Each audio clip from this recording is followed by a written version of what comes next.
Ho, ho, ho, and welcome back to WFO's 12 Rigs of Christmas. And looky who we have here. He happened to be one of the guests last year.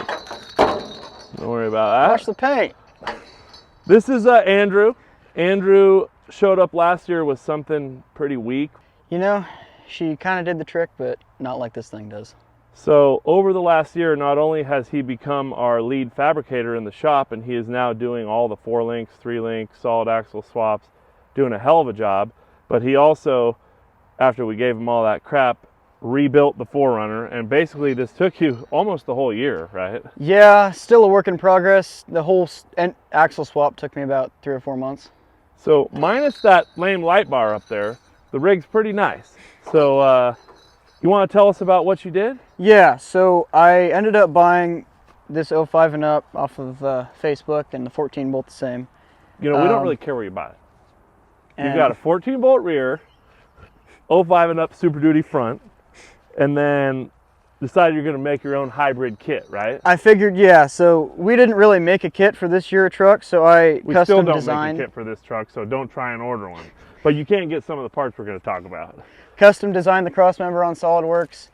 As he was learning how to do everything on SolidWorks, Kevin teaching him, he does a hell of a job on the computer now. I decided that it was going to be a little too tall with the factory frame, so I took the Sawzall, did a little chop right here. And this is something you will not see. He cut the frame off. The entire front section of the frame was built in the shop on the jig table. Super high clearance. What is that, 2x3 box tube? 2x3 box tube, 3/16 wall with 3/16 and plates. It on the outside. And then integrated the steering box mount back into it. You can see the track bar bracket, air bumps. So it's got 12-inch travel King 2.0 coilovers. It's got Fox bumps that are limited to 2.5 inches of travel. It has our Toyota bent radius arms, correct? Correct. And then you're running a lot of up travel for being this low. How much up travel you got? I am. I've got about 5 or 6 inches of up travel right now. Which is just unheard of with a solid axle and the Super Duty axle in here. One of the other cool things I really like about this, pop the hood, show them underneath the hood. Yeah. So of course when he did the whole front half, tucked up the front bumper really tight, nice and clean lines here. Show us under the hood what you did in the fender here. All right. So the first trip out, he was slamming the tire up into the battery, into the pulley, right? So took the battery, twisted it, mounted it here, and then completely reformed the inside of the body here. So check the inner fender well out. And this side's already done. So all new sheet metal, battery mount, filled in, keeps the mud out of the engine bay. How long did that take you? That one took me 2 or 3 weeks, and the other side hasn't been done yet, but we're not going to talk about that. And the front frame section, that took you at least a month at the shop, huh? Yeah, in and out in between the front yard, taking measurements, cutting things off. He was staying late after work every night, drawing everything on the computer, just doing a hell of a job. Well, let's walk around the back, show him what you did to the back. All right.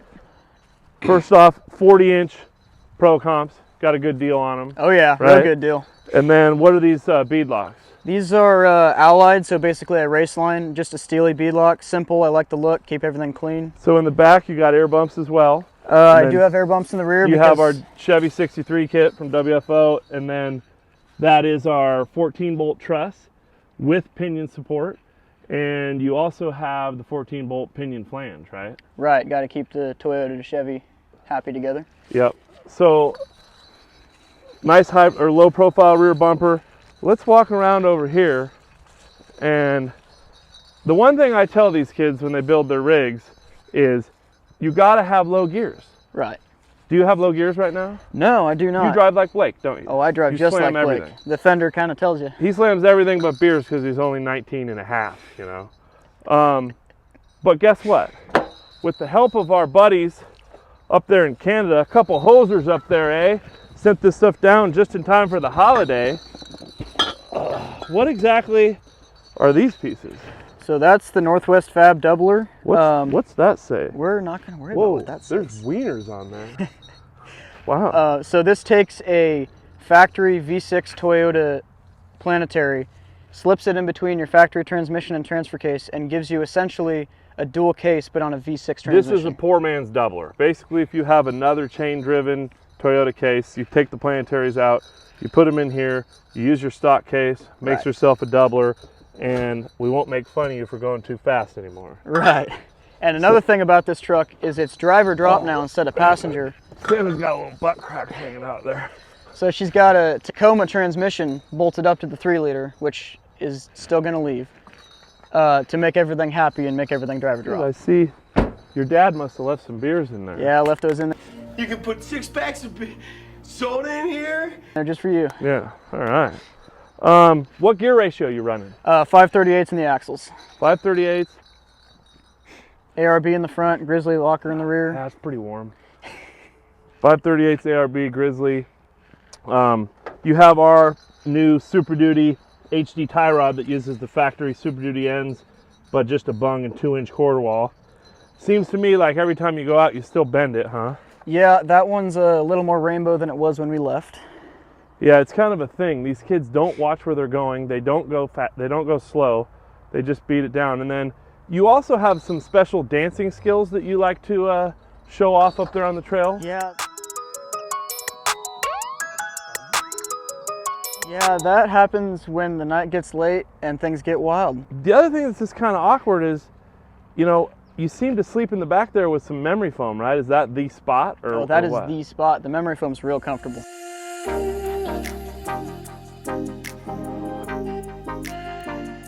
So that's the key with owning a Toyota 4Runner is you always got a spot to sleep. Exactly. But anyway, in the last year, this thing has gone from pretty lame to pretty rad. And once that doubler's in there, it's going to be even better. So he's also gone from a helper in the shop to the lead fabricator in the shop. So this is Andrew. He's kicking ass and taking names. Hope you enjoyed Andrew's rig, and stay tuned for the next 12 rigs of Christmas.